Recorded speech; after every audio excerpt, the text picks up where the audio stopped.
A long time ago, in the village of Awa, nestled between rolling hills and dense forest, lived a girl whose name was whispered in fear and suspicion, Nneka. For years, her name had been synonymous with death, misfortune, and the unexplained. Nneka had a beauty that could turn heads. Skin like smooth ebony, large almond-shaped eyes that sparkled in the sun, and a voice as soothing as a lullaby. But beneath her stunning exterior lay a heart weighed down by sorrow and injustice. Nneka was the only child of her late parents. Her father, a well-respected herbalist, had been known for his deep knowledge of ancient remedies and his connection with the spirits of the ancestors. Her mother was a midwife, often credited with bringing new life into the world. Nneka had inherited their wisdom and, from a young age, displayed a remarkable gift for healing. She could calm a fever with the simplest of herbs or ease a troubled spirit with a mere chant. But, as with all gifts, hers came at a price. When Nneka reached the age of 21, she married a man named Okoro. The entire village attended the wedding, celebrating the union of two beloved individuals. For a while, Nneka felt like the happiest girl in the world. But the joy was short-lived. Just 6 months into their marriage, Okoro fell mysteriously ill and died within a week. The village mourned. But some couldn't help but raise their eyebrows. How could a man as healthy as Okoro suddenly drop dead?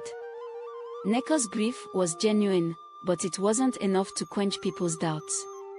Still, no one openly accused her. After all, who would suspect a grieving widow? It wasn't until her second marriage that the whispers began to grow louder. Nneka remarried. This time to a wealthy palm wine tapper named Okudili. Okudili was kind and adored Nneka, showering her with gifts and affection. But tragedy struck once again. Within a year, Okudili met his end, this time in a tragic accident, while tapping palm wine. The village elders gathered to discuss the growing pattern. 2 husbands dead in such quick succession. The superstitious rumors became impossible to ignore. People began to avoid her, mothers warned their daughters to stay away, and men steered clear of her captivating eyes. Her third marriage was the final nail in the coffin. The man, Nnamdi, was a courageous hunter who dismissed all the rumors. "She is not cursed," he declared. "I will marry her and prove to everyone that she is innocent." But fate had other plans. Nnamdi fell sick just days after their wedding. Despite Nneka's best efforts and knowledge of herbal remedies, nothing worked. Nnamdi died, and with his death, every remaining hope for Nneka's redemption was gone. The villagers no longer saw Nneka as a grieving widow but as a harbinger of death. The label which clung to her like a second skin. Children ran when they saw her approaching, and the marketplace fell silent whenever she passed by. Nneka's heart was heavy with the pain of loneliness and unearned blame. The elders, fearful of angering the gods, decided it was best for her to remain unmarried. No more men should die because of her, they said. Some even suggested banishing her to the evil forest. But the village chief, though wary, refused, saying there was no proof she had done anything wrong. Nneka's days became lonely. She spent her time tending to her small garden, her only solace, and talking to the spirits she believed guided her. Despite the villagers' scorn, Nneka continued to help those who sought her for remedies in secret. People still knew she was the best herbalist around. They came under the cover of darkness, leaving payment at her doorstep and vanishing before dawn. Everything changed when Maduka arrived in Awa. He was a traveler, a trader, and a man of curiosity.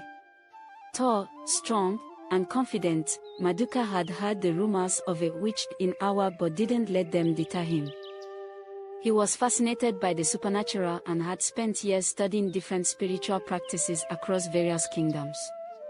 He sought knowledge, not out of fear, but out of respect for the unknown. Maduka first encountered Nneka at the stream where she fetched water. Unlike others who averted their gaze or spat in disgust, he greeted her warmly. "Good morning, sister. I am Maduka. I've heard much about you," he said, his voice full of warmth. Nneka, taken aback by his friendly tone, nodded cautiously. She had grown used to scornful looks and hostile words, so this kindness was new to her. Over the weeks, Maduka became a familiar face in Nneka's life. He would visit her often, asking questions about her herbal practices and the spirits she communed with. He treated her as an equal, not a cursed soul. Despite herself, Nneka began to trust him. One evening, she shared her sorrow, the weight of the accusations, and her own doubts with Maduka. "Perhaps I am cursed," she told Maduka. "Maybe there's something in me that I can't control," she said, tears glistening in her eyes. But Maduka was unconvinced. He saw something different in Nneka. A tale far more sinister than anyone had expected. A deep, unyielding power, but not an evil one. He believed that her connection with the spiritual world was strong, too strong for ordinary people to understand, and it was this power that scared them. "Nneka," he said softly, "you are not a witch. You are gifted. It is fear that blinds people, not your actions. They cannot understand what they fear." Driven by curiosity and a desire to clear Nneka's name, Maduka decided to investigate the circumstances surrounding the deaths of her husbands. With Nneka's reluctant approval, he visited the sites where all Nneka's previous husbands had died and spoke to those who had been close to them. What he uncovered was a tale far more sinister than anyone had expected. Maduka discovered that Okoro, Nneka's first husband, had enemies in the village, people who resented his growing influence and popularity. His sudden illness was no natural occurrence. He had been poisoned by a rival who couldn't bear his success.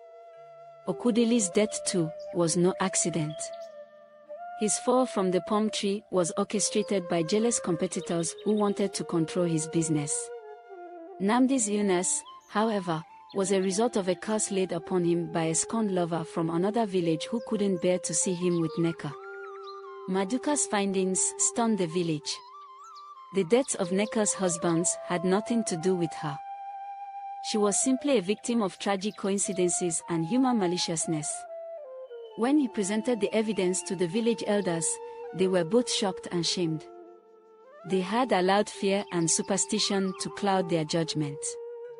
The chief, humbled by the revelation, called for a gathering and publicly apologized to Nneka. Though the villagers no longer saw her as a witch, the scars of years of ostracism still affected her. But Nneka wasn't bitter.